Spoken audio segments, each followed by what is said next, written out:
All right, guys, so we got to talk about the war that is currently going on between Democrats and Republicans across the country on gerrymandering. Now, most of you guys probably know what gerrymandering is, or you've at least heard of the word, but if you haven't, it's basically just a process where state legislatures rig the congressional mapping in their state to disproportionately give representation at the federal level in Congress to their party. That's all that it is. Now, the latest iteration of this is in Texas. So, here from Politico, on what's been going on. Their headline is Trump on Texas redistricting that he demanded to be done. We are entitled to 5 more seats. Kind of in a classic Trump fashion, saying the quiet part out loud and admitting that the purpose of this redistricting is to rig the election to steal seats away from Democrats ahead of the 2026 midterm elections. So they continue down here. They say Trump had remained quiet on the state's redrawn map since it was introduced, despite brewing commotion over the Republican partisan gerrymander that prompted dozens of state Democratic lawmakers to flee the state in a last-ditch effort to block the map's passage over the weekend. So this is the strategy that Democrats are going with. Basically, the Texas Constitution requires that 2/3 majority in the state house are present in order for them to conduct business. And so because they can't meet that 2/3 majority without the Democratic representatives, the Democrats just left the state. And some of them are in New York. Some of them are in Chicago right now. They just left so that the Republicans couldn't shove this down their throats, which honestly, respect. I mean, if that's what you have to do, if you can't block it with the numbers, then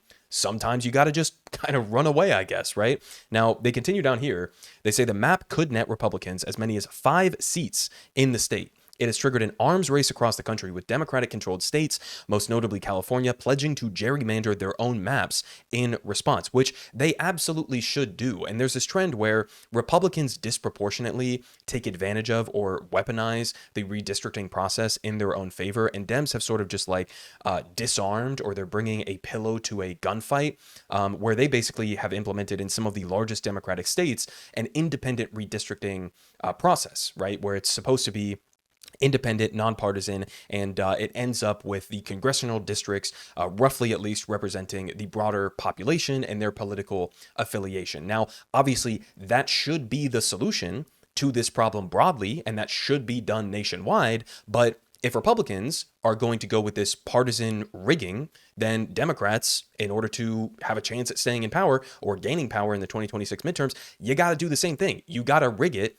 in response to Republican rigging, right? So, hopefully California and New York follow suit in terms of what Texas is doing right now. They continue down here, though. They say Texas Republicans last week unveiled a new congressional map of the state that, if passed by the legislature, would boost the party's chances of maintaining control of the House in the 2026 midterms. And it came after pressure from Trump aides to redraw the map, along with the Department of Justice alleging that the previous map could be illegal, even as Trump makes it clear that the redraw is predominantly driven by politics. And of course, it's driven by politics. What else would it be driven by? And by the way, the Trump administration was pressuring them to do this redistricting basically right before the midterms on purpose. Usually it happens like every 10 years or so when you have a census and you have new information and then you do the redistricting process. But this is happening like mid-session. They're trying to cram this through. So it's obviously in response to the numbers that we've been seeing ahead of the 2026 midterms. Trump doesn't want to lose the House. And so he's basically saying, buy me a couple more seats in the process. Now, in response to Democrats leaving the state in protest of this, we now have some updates. So here from the New York Times, headline is FBI is asked to arrest Texas Democrats in battle over House seats. So Senator John Cornyn of Texas has asked the FBI on Tuesday to help locate and arrest dozens of Democratic state lawmakers who left Texas to block the state legislature from voting on a Republican plan that could help them to retain the House in the 2026 midterm elections. He's asking the FBI, the feds, to track them down and arrest them and I guess forcefully bring them back to Texas is the implication of this. So there you have a senator demanding that. Hours later, the state attorney general, Ken Paxton, said that if the absent Democrats did not return by Friday, that he would seek a court order declaring their seats vacant. So basically saying, if you don't return by the end of the week, then you lose your seat. We're taking your seat away from you, right? Now, we also had down here, the senator cited an accusation of Governor Greg Abbott that the absent Democrats and people who support them may be violating bribery laws over the funding of the walkout. Mr. Abbott directed the Texas Rangers to investigate. Now we have the Texas Rangers, the FBI, as well as the Attorney General's office, all a part of this.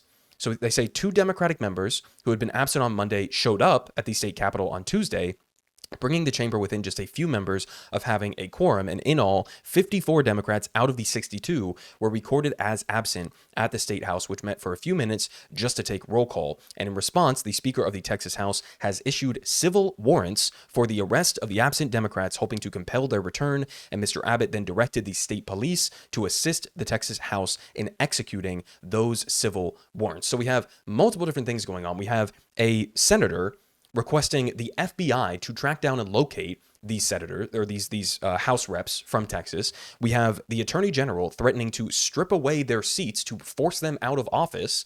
We have the governor saying that they're violating bribery laws somehow by leaving the state and threatening to pursue action on that front. He's getting the Texas Rangers involved and the state police. And then we also have the chamber itself issuing civil warrants for their arrest. So, I mean, the freak out in response to this strategy of just running away from Democrats has been incredible. Now, he went on Fox News to describe this further. He didn't get into any specifics, so I don't even think it's worth playing this clip here in terms of what the bribery allegations are. I guess he's implying that, well, if they're going to Illinois or they're going to New York to sort of hide out, maybe somebody's like helping them to pay for their hotel or something, and that's bribery to bribe them to leave the state to block this map from being put into place. It's unclear as of this point what exactly he even means with these bribery allegations. Now, in response to that, we had Texas Representative Jones Jalonda, who responded to these threats from Greg Abbott on arrest and bribery and all of that. So let's go ahead and watch this clip here.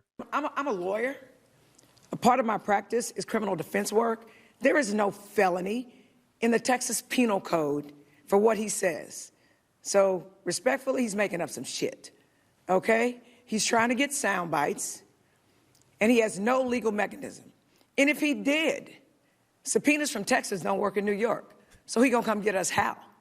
Subpoenas in Texas don't work in Chicago. He's gonna come get us how? So let me be clear. He's putting up smoke and mirrors. And I'm hopeful that the media doesn't follow that. Okay, so she's basically saying he doesn't have shit on us, and good luck trying to come and get us, right? We're in New York, we're in Illinois. I guess he could try to send the Texas Rangers up there to invade Illinois and New York if he wanted to. You know, we also have that layer of John Cornyn demanding action from the FBI. So I guess the FBI could try to get involved in this. That's another layer to it. But she's basically saying, you know, fuck off. We're not taking this serious. And we are going to remain out of the state as long as necessary in order to block this from happening. Now, the current legislative session, I believe, goes until August 19th, if I'm correct. So that is sort of the minimum amount of time that they're going to have to remain out of state. That's, 2 weeks from now at the very bare minimum that they're going to have to stay out. So, can they hold strong? It's just a couple members that would have to fold on this. I don't know, but hopefully they do, because the map is absolutely absurd. But we continue here to Fox News with the only liberal on Fox 5 here, Jessica, who explains some of the context surrounding gerrymandering and the specifics here with Texas. So let's go ahead and watch a little bit of this clip. But the idea that people are watching this happen, or at least people who vote like I do or have similar values, to me, are seeing this just as people running away from their job is ludicrous. What they are seeing is the fact that Donald Trump called up Greg Abbott, and redistricting is supposed to happen once every 10 years. That's when the census happens. He's saying, I want a mid-cycle redistrict because I only have a three-seat majority, and I need a bigger cushion. So get me 5 more seats. So Greg Abbott calls a special session, not about the flooding, not about what happened in Camp Mystic, but so that he can steal seats from Democrats, so that Jazzy won't be able to have her seat any longer. It's important to remind people that in 2021, there was a bill, the For the People Act, H.R. 1, and it would have banned all gerrymandering, and every single Democrat voted for it, and every single Republican voted against it. Republicans want it this way. They want to use this to their advantage, and of course, there are some states, if you can do it, why wouldn't you get as many seats as possible? But the way in which Abbott is going about this has made people, even like Eric Holder, who runs an organization that is fundamentally against this, change his tune, because the California proposal, and Newsom has been out front on this as well, only has this happen for a few years. So it will go back to normal cadence, and the independent commissions will come back into play. But if you don't fight fire with fire, what are we supposed to do? In a midterm, you're supposed to pick up seats, so we're supposed to just sit there and take it like this? No, I mean, they obviously shouldn't. And as she pointed out there have been bills, like as recently as 2021, that have been put forward where every single Democrat voted in favor of addressing the issue of gerrymandering broadly and to possibly have some sort of like an independent commission that draws up these districts to make them proportionate to the voting population. And every single Democrat voted for it. Every single Republican voted against it, which I think tells you something, right? That they are of the mindset that if we don't have the ability to rig these districts in our favor, then we're not going to be able to maintain control in Congress or in the House of Representatives. So, I mean, you know, it's a pretty simple solution. Again, none of this is difficult. It's staring us right in the face in terms of what needs to be done, but it's hard to get that done when people don't want to, play fair, I guess, to say the least. Now, as she said there at the end, if they're not going to do that, if they're not going to vote to have independent redistricting, if they're going to keep rigging the districts, then yeah, fuck it. Then Democrats should be doing the same thing. There's no reason for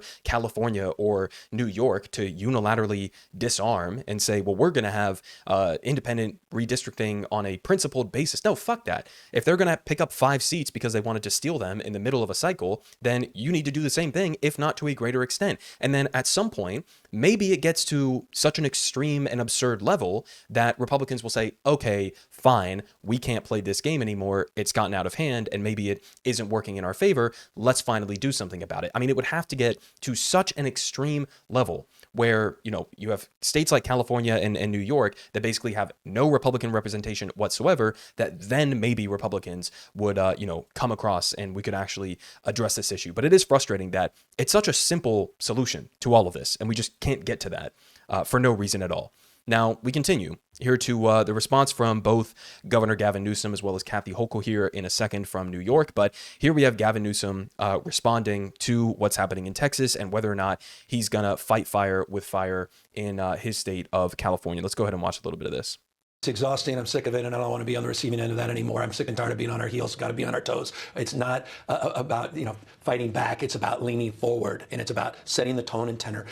I'm sick of this party needs to wake up. These guys aren't screwing around, and I say this not in literal sense, but they're assassins when it comes to the way they weaponize grievance and the way they play politics. Yeah. Enough. I mean, what more goddamn evidence do we need? Excuse my language. I mean, they've rolled back the last half century. In real time, that's just 6 months. Right. Can you imagine this guy having an additional 42 months with no system of checks and balances, no oversight? I mean, seriously, the hell else more evidence do you need? This is an existential moment. And so Democrats, if we want to have a party, if we want to be functioning, not just as a party, but as a democracy, if we want a system of checks and balances, we believe in the rule of law, if you believe in popular sovereignty, this is not about popular sovereignty. This guy wants to wire. He tried to break this democracy, tried to light it on fire on January 6th. He just made a call to the governor of Texas saying, in this case, not find me the votes, but find me new seats to rig the game. If we want to still be in this game, we need to disabuse ourselves, disenthrall ourselves of the status quo in the past. We have got to enter a new mindset, and we've got to get back on this playing field, and we've got to do it with the kind of vigor that our kids and grandkids deserve, that liberty and freedom deserves this moment. The founding fathers deserve the principles that define the best of Roman Republic and Greek democracy. That's on the line unless we stand the line and stand guard of this democracy, and that means we got to go on offense. No more defense, go on offense, fight fire with fire. So you ask me, am I in? I'm all in. You ask me if I'm committed? I'm all in, committed and resolved. And so this is not a bluff. This is a moment to be held to a higher level of accountability. Okay. Agree with the sentiment there. Obviously, get in, fight fire with fire, rig the shit out of your districts in California. All for that. But man, I mean, they call him Greasy Gavin Newsom for a reason. I mean, this guy is a politician through and through. There was a lot said there in that clip without much really being said of substance. But anyways, again, sentiment agreed with, go through with it, rig the districts if you have to. We also had, again, Kathy Hochul from New York, who talked about this as well. Let's go ahead and watch a little bit of what she had to say. These brave public servants are taking a stand, a strong stand, against a blatant power grab that's happening in their state as we speak. And this will have implications, not just in Texas, but for our entire nation and its future. And I have news flash for Republicans in Texas. This is no longer the Wild West. We're not going to tolerate our democracy being stolen in a modern-day stagecoach hoist by a bunch of law-breaking cowboys. Americans don't want a system that's stacked against them. They believe in fairness. It's fundamental. Rigging the system is un-American. But here they are, flagrantly breaking the rules so they can hold on to power. With that power, they're going to inflict even more pain. But here in New York, we will not stand on the sidelines with the timid souls who don't care, will not invest their heart and soul into this battle. And that's why the gloves are off, and I say, bring it on. Okay, so she as well says, bring it on. They're going to be pushing forward, I guess. Now, a couple last thoughts on this. Again, obviously agree. The gloves need to come off. This is more so, I guess, the energy that we need to see from Democrats. You can't just be sitting by and pretending like, oh, we got to do the principled process approach to this. No, you need to fight fire with fire and do the same thing that Republicans are doing. And then maybe, again, if it gets to an extreme enough level, they will fold on the issue. So I agree with that. Now, in the broader sense, this is just a small part of how completely absurd and rigged our so-called democracy is here in the United States. I mean, obviously, putting aside how blatantly corrupt this country is and how we have a legalized system of corruption and bribery with campaign finance in this country, even just putting aside that undemocratic aspect of our democracy and sort of the oligarchy that this country is, we also just have at a fundamental level things like this, right? Gerrymandering, the way that we draw up congressional districts in this country that is done in a hyper-partisan way, usually disproportionately weaponized by Republicans, apparently going to be more so weaponized here by Democrats moving forward. But, this should not be something that is happening in a functioning democratic system.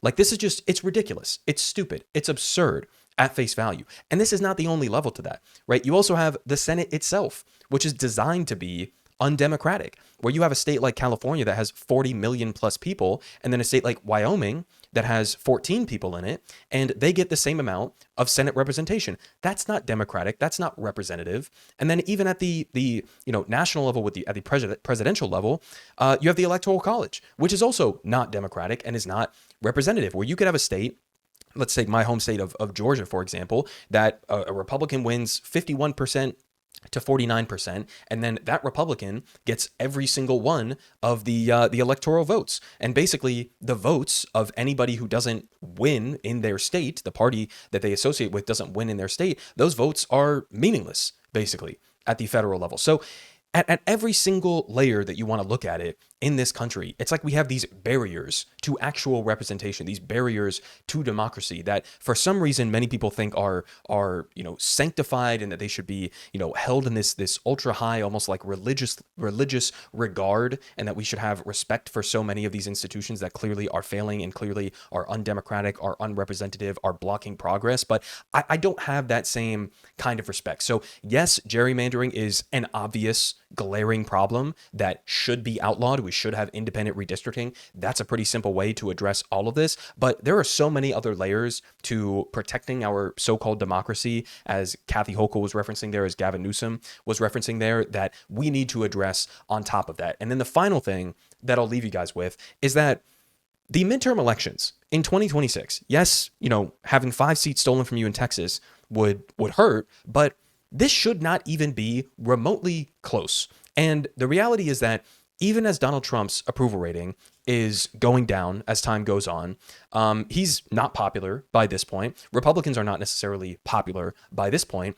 And yet, even though Democrats don't control the House, they don't control the Senate, they don't control the presidency, they are still underwater by historic numbers. Here from Rolling Stone, pointing out this Quinnipiac University poll from just last month, only 19% of respondents said that they approve of the way that the Democratic Party is handling their job in Congress. 19%. This is a historic low. So in other words, even though people don't like Trump and they don't like Republicans right now, and you guys are in the minority, and typically that's when your stock should be going up, your stock is tanking. People don't like you even more than they don't like the current people who are in charge, who they very much hate. So what does this say about the Democratic Party? I think it says a couple of things. Number one, it says that the pushback, the resistance to Donald Trump has been pathetic, or in some cases non-existent, or in some cases they're even complicit with Donald Trump and his agenda. And then number two, it's that the policy and the narrative that you guys are pushing is incoherent, right? What do Democrats actually stand for at this point, other than not liking Trump?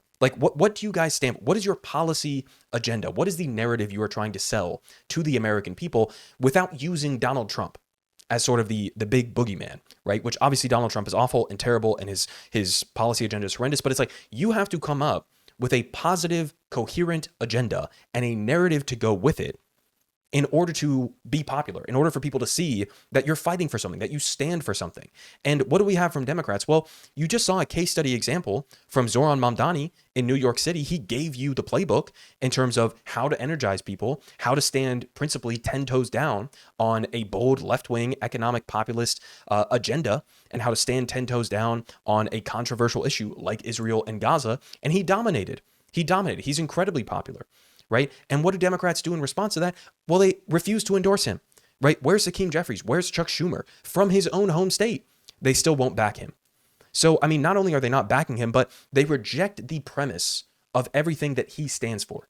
And that's the problem here. When you have two corrupt establishment elite figures like Jeffries and like Schumer, who are horribly unpopular amongst even the Democratic base and should step down and resign, but you have these guys holding on to their grip in power to protect corporate interests, to protect the Israel lobby, and to stand against any sort of insurgent populist movement that could be the real counter to Donald Trump in this kind of a moment. So that's the last thing that I'll leave you guys off with. Yes, gerrymandering needs to be addressed. Yes, there are so many other aspects or failures of our so-called democracy that need to be addressed, but also Democrats are fumbling right now. The 2026 midterms should be a bloodbath. It should not even be within the realm of a 5 seats having some sort of an impact. So yes, rig the shit out of California and New York if that's what you got to do. But Democrats broadly need to get their shit together, because right now you're not even putting up a fight. Politic guy has the best politics.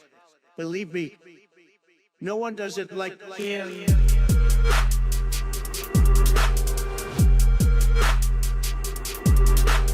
Believe me,